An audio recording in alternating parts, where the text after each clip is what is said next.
In the small town of Maplewood, life moved at a predictable pace. The streets were lined with modest homes, their porches adorned with potted plants and weathered rocking chairs. It was the kind of place where neighbors waved hello as they passed by, and everyone knew each other's name, or at least thought they did. Alex Chun was no exception to this familiarity. At 16, Alex had grown accustomed to blending into the background, neither popular nor particularly disliked among classmates. With dark hair that always seemed slightly unkempt and clothes that never quite fit right due to hand-me-downs from older cousins, Alex didn't stand out in a crowd. But there was something quietly remarkable about them, a resilience born out of necessity, a determination to keep moving forward despite the odds stacked against them. Their mother worked long hours at the local diner, her hands calloused from years of scrubbing dishes and serving meals. Their father, once a mechanic, now spent most days on the couch nursing an old injury that left him unable to work. Money was tight, but Alex rarely complained. Instead, they found solace in books borrowed from the library and dreams of a future far beyond the confines of Maplewood. Yet beneath Alex's calm exterior lay a simmering frustration. They wanted more, not just for themselves but for their family. More opportunities, more stability, more freedom. For now, though, those aspirations remained locked away, like secrets whispered only to the stars.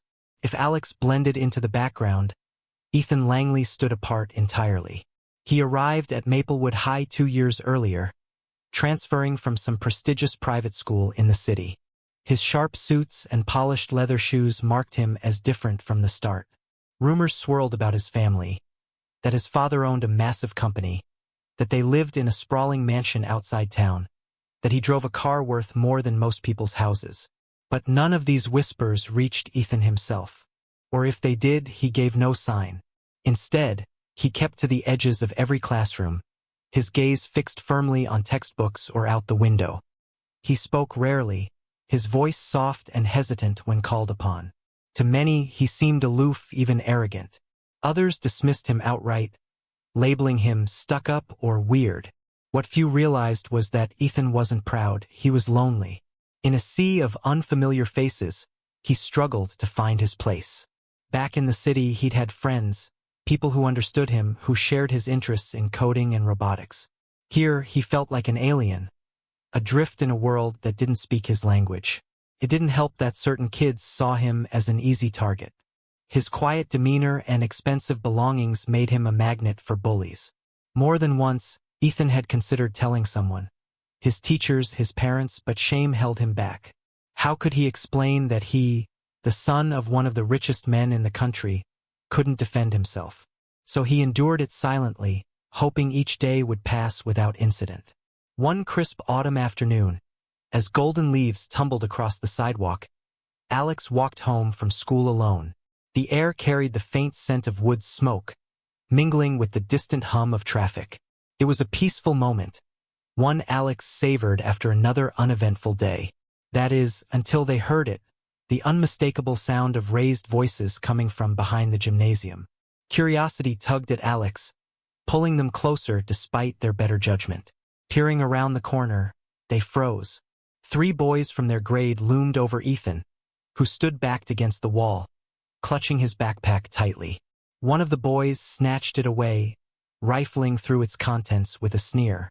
"Look at this," he said, holding up a sleek laptop. "Bet Daddy bought you this, huh? Must be nice having money to throw around." Ethan flinched but said nothing, his face pale and drawn. Another boy shoved him roughly, laughing as Ethan stumbled backward. Something inside Alex snapped. They didn't know why. It wasn't bravery exactly. Maybe it was anger at seeing someone treated so unfairly. Or maybe it was simply the memory of all the times they'd wished someone would step in for them when things got tough. Stepping forward, Alex cleared their throat loudly. "Hey!" they called out, their voice steady despite the pounding of their heart. "Leave him alone." The bullies turned, startled. For a moment, no one moved. Then the leader smirked. "Mind your own business," he shot back. But Alex didn't back down. "This is my business," they replied, stepping closer. "You're not taking anything that doesn't belong to you." There was a tense beat of silence. Finally, The boy dropped the laptop with a muttered curse and stalked off, his friends trailing behind him. Once they were gone, Alex bent down to pick up Ethan's belongings. "You okay?" they asked softly, handing over the backpack. Ethan nodded, though his hands trembled as he took it. Thank you," he stammered. "No problem," Alex said, forcing a smile. "Just don't let them get to you." And with that, they turned and walked away, unaware of the chain reaction they had set in motion. As days turned into weeks, life in Maplewood returned to its usual rhythm. Alex didn't think much about the encounter behind the gymnasium. To them, it was just another moment, a brief detour from the monotony of school and home.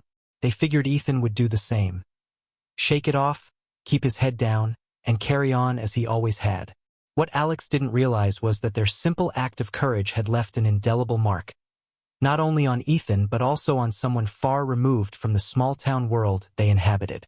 Ethan, for his part, tried to resume his quiet existence, though something inside him had shifted. For the first time, someone outside his family had stood up for him. Not because they expected anything in return, but because it was the right thing to do. That realization lingered in the back of his mind, a small spark of hope amidst the loneliness. He wanted to thank Alex properly, maybe even strike up a conversation, but whenever he saw them in the hallway, words failed him. Instead, he settled for a nod or a fleeting smile, gestures so subtle they might have gone unnoticed. At home, things were different. Ethan's father, Richard Langley, wasn't the kind of man who spent much time dwelling on emotions. As the CEO of one of the largest tech companies in the country, his days were consumed by board meetings, international deals, and endless phone calls. Yet, despite his demanding schedule, Richard made it a point to check in with Ethan every evening, even if only for a few minutes. These conversations were often stilted, filled with polite inquiries about homework and extracurriculars rather than genuine connection. But on this particular night, something changed. "Dad," Ethan began hesitantly during one of their rare dinners together. "Something happened at school today." Richard looked up from his plate, his brow furrowing slightly. "What is it?" "Well," Ethan hesitated, unsure how to phrase what he was feeling. "There were these guys, they were bullying me again. But then, someone stepped in. Classmate. They told the bullies to leave me alone." For a moment, Richard said nothing. His expression softened, and he leaned back in his chair, studying his son intently. "That must have been difficult for you," he said finally, his voice quieter than usual. "And this classmate, what did they say?" Ethan shrugged, trying to play it off as no big deal. "Just that they wouldn't let them take my stuff." It wasn't a big deal, really. But to Richard, it was a big deal. The thought of his son being cornered, vulnerable, while he sat miles away in a corporate office gnawed at him. Guilt settled heavily in his chest, mingling with gratitude for the stranger who had intervened when he couldn't. Over the next few days, Richard found himself thinking about the incident more than he cared to admit. Who was this person? What kind of teenager would willingly put themselves in harm's way for someone else? Curiosity soon gave way to action. Using resources at his disposal, Richard discreetly arranged for private investigators to look into the matter. Within a week, he knew everything there was to know about Alex Chun. Their modest upbringing, their struggles at school, their quiet determination to rise above circumstances that would crush most people. What struck Richard most was not just the bravery Alex had shown, but the fact that they seemed to expect nothing in return. It was a quality he admired deeply, one he wished he saw more often in his own world of cutthroat ambition. Years passed, and life took its inevitable turns. Alex graduated high school with middling grades and little fanfare. College remained out of reach due to financial constraints, so they settled into a series of odd jobs, working shifts at the local grocery store, delivering packages, and occasionally helping neighbors with yard work. Each paycheck went toward keeping the lights on and food on the table, leaving little room for dreams of something greater. Still, Alex refused to give up entirely.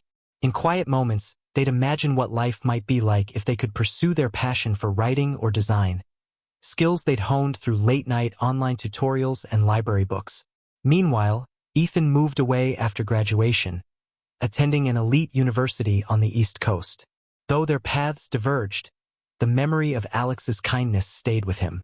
He threw himself into his studies, determined to make something of himself, not just for his father's approval but for his own sense of purpose. And Richard, ever watchful from afar, continued to track Alex's progress, waiting for the right moment to step in. It came on a cold winter morning several years later. Alex was trudging through another exhausting day, juggling 2 jobs and caring for their aging parents, when an envelope arrived in the mail. Its weight and texture felt unusual, unlike any bill or advertisement they typically received. Inside was a single sheet of paper, embossed with the logo of Langley Technologies. At first glance, Alex assumed it was junk mail, but as they scanned the letter, their heart skipped a beat. The message was brief yet profound. It thanked Alex for their past kindness, explaining how that single act had inspired a chain reaction of reflection and gratitude within the Langley family. The letter concluded with an extraordinary offer, either a full scholarship to attend a prestigious university or a key position within Langley Technologies, complete with mentorship from Richard himself. Alex read the words over and over, certain it had to be some sort of mistake. Yet, as they traced the signature at the bottom, Richard Langley, they realized it was real. Overwhelmed and unsure what to do next, Alex sat down at the kitchen table, the letter trembling in their hands. For the first time in years, they allowed themselves to dream. Not cautiously, as they usually did, but boldly, imagining all the possibilities this opportunity could bring. Little did they know, accepting it would set them on a path that would intertwine their life with the Langley in ways neither of them could have anticipated. Alex spent the rest of the day in a daze, the letter resting on the kitchen table like some kind of talisman. They couldn't stop staring at it, as if doing so would make the words clearer or less surreal. Was this really happening? Could one moment, a split-second decision made years ago, have such far-reaching consequences? It felt impossible. Yet there it was, written in black ink on heavy stationery, signed by a man whose name had become synonymous with success. That night, after their parents had gone to bed, Alex sat alone in the dim glow of the living room lamp, rereading the letter for what must have been the 100th time. Each word carried weight, but it was the phrase, "repay your kindness," that stuck with them most. Kindness. It seemed too small a word to encompass something so monumental. To Alex, stepping in to help Ethan all those years ago hadn't been an act of extraordinary courage. It had simply been the right thing to do. No reward, no recognition, nothing more than the quiet satisfaction of knowing they'd stood up against injustice. And yet, here was Richard Langley, offering them not just gratitude but an opportunity to change their life completely. A scholarship to attend a top-tier university would mean escaping the cycle of dead-end jobs and financial strain. Working at Langley Technologies could open doors Alex hadn't even known existed. Both options were tantalizing, each representing a chance to break free from the limitations that had defined their existence for so long. But doubt crept in too. What if they weren't good enough? What if accepting this offer meant stepping into a world where they didn't belong? Alex wrestled with these thoughts late into the night, their mind racing between hope and fear. By morning, though, resolve began to take root. This wasn't just about them anymore. It was about proving that kindness mattered, that even the smallest actions could create waves powerful enough to reshape lives. The next step was responding to Richard. After drafting and redrafting their reply multiple times, Alex finally settled on a simple message. They accepted the offer, choosing the position at Langley Technologies. Something about working directly under Richard appealed to them, a chance to learn from someone who had achieved so much while still valuing humanity. Plus, the idea of mentoring others down the line excited them. If they could inspire even one person the way they had inspired Ethan, it would be worth it. A week later, Alex received a call from Richard himself. His voice was warm yet authoritative, striking a balance between professionalism and genuine appreciation. "I'm glad you decided to join us," he said, his tone leaving no room for doubt that he meant every word. "We'll make sure you have everything you need to succeed." Their first meeting took place shortly after, held in Richard's sprawling office overlooking the city skyline. Alex arrived nervous but determined, clutching a worn notebook filled with questions and ideas. When they walked in, Richard rose from behind his desk, extending a hand with a smile that put Alex at ease. "It's good to finally meet you," he said. "Ethan's told me a lot about you over the years." That caught Alex off guard. "He has?" they asked, surprised. Richard nodded. "More than you might think. You've had quite the impact on him, and on me for that matter." The conversation flowed naturally from there, touching on Alex's background, their aspirations, and how they envisioned contributing to the company. Richard listened intently, occasionally jotting notes but mostly focusing on understanding who Alex was beyond the surface. By the end of the meeting, Alex felt seen in a way they never had before, not as a struggling teenager or a paycheck-to-paycheck worker, but as someone capable of greatness.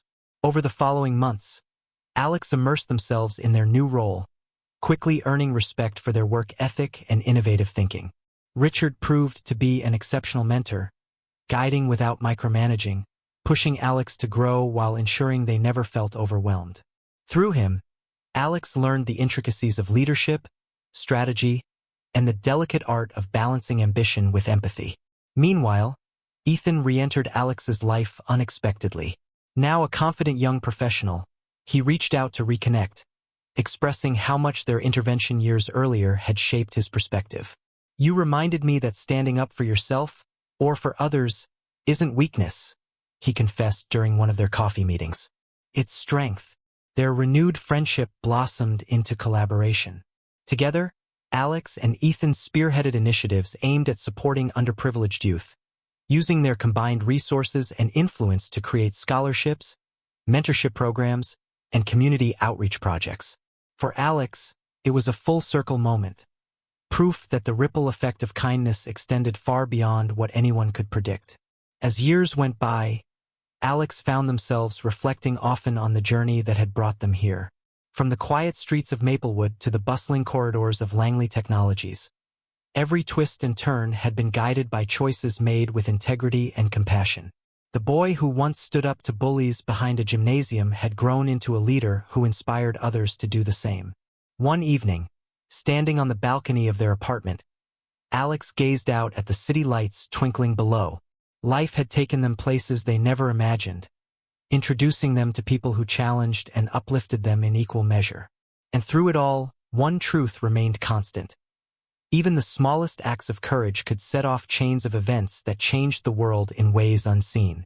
Time passed quickly, each day blending into the next as Alex threw themselves into their work and passions. The initial excitement of joining Langley Technologies had given way to a steady rhythm of challenges and triumphs. There were moments of doubt, of course, times when Alex questioned whether they truly belonged in such a high-stakes environment. But those doubts were always met with encouragement from Richard, Ethan, and even their own growing confidence. One project stood out above the rest, a nationwide initiative called Ripple Forward, designed to empower young people from underserved communities. Spearheaded by Alex and Ethan, the program combined mentorship, education, and real-world opportunities to help participants break free from cycles of poverty and marginalization. It was inspired directly by Alex's own journey, their struggles, their resilience, and the pivotal role kindness had played in shaping their path. The launch event for Ripple Forward took place at a grand conference center in the heart of the city. Hundreds of attendees filled the space: students, educators, business leaders, and community advocates, all eager to hear about the vision behind the initiative. As Alex stood backstage, waiting to deliver the keynote speech, nerves fluttered in their chest. Public speaking wasn't something they'd ever imagined doing, let alone in front of such a large audience. But as they glanced around the room, catching sight of familiar faces, Richard sitting proudly in the front row, Ethan giving them a thumbs up, they felt a surge of calm. When Alex stepped onto the stage, the room fell silent. For a moment, they simply stood there, taking in the sea of expectant eyes. Then, with a deep breath, they began to speak. "I used to think that life happened to us," Alex said, their voice steady despite the weight of emotion behind it. "That we were just passengers along for the ride, powerless to change anything. But then I learned something important. One act, no matter how small, can create ripples far beyond what we imagine." They went on to share their story, weaving together threads of vulnerability and hope. They spoke about growing up in Maplewood, about the bullying incident with Ethan, and about the unexpected ways that single decision had transformed not only their life but also the lives of others. By the time they finished, the room erupted into applause. Not polite clapping, but a thunderous wave of appreciation and inspiration. Afterward, during the networking session, Alex found themselves surrounded by students eager to learn more. Many shared stories similar to theirs, of feeling invisible, of struggling against odds stacked impossibly high. Listening to them, Alex realized that this was why they had been put on this path. Not for fame or recognition, but to remind others that they mattered, that their actions could make a difference. In the months that followed, Ripple Forward gained momentum, expanding to cities across the country. Success stories poured in, students landing internships, entrepreneurs launching businesses, teachers implementing innovative programs in their schools. Each success felt like a victory not just for Alex and Ethan, but for everyone who believed in the power of collective effort. Back home, Alex's parents marveled at how much their child had grown. Their once reserved teenager had blossomed into a confident leader, someone who radiated purpose and compassion. Though proud, they couldn't help but tease Alex gently about their newfound celebrity status. "Who would have thought my kid would end up hobnobbing with CEOs?" their mom joked one evening over dinner. Alex laughed, brushing off the comment. "It's not about hobnobbing," they replied. "It's about making sure no one feels like they're alone. That's all." As the years rolled on, Alex continued to grow both personally and professionally. They remained close with Richard and Ethan, the three of them forming an unlikely but unbreakable bond. Richard, too, underwent a transformation, becoming more present not just in Ethan's life but in the lives of those around him. He often credited Alex with teaching him the value of leading with heart, a lesson he carried into every aspect of his work. Ethan, meanwhile, thrived in his own right, channeling his passion for technology into projects aimed at social good. Together, he and Alex became known as champions of change, proving that collaboration and empathy could drive meaningful progress. On quiet nights, when the demands of the world faded into the background, Alex would sit by the window, watching the stars twinkle overhead. They thought about the boy they used to be, the one who dreamed of escape but never quite believed it possible. And they thought about the people who had helped shape their journey. Ethan, whose gratitude had sparked a chain reaction. Richard, whose faith in them had opened doors they never knew existed. And countless others whose lives had intersected with theirs in ways big and small. Life hadn't turned out the way Alex had expected. It had turned out better. Better because it wasn't just about achieving success. It was about creating connections, fostering growth, and leaving the world a little brighter than they'd found it. And so, as Alex looked toward the future, they did so with a sense of peace. The ripples they had set in motion years ago continued to spread, touching lives in ways they might never fully know. But that was okay, because sometimes the most profound impacts are the ones we don't see coming.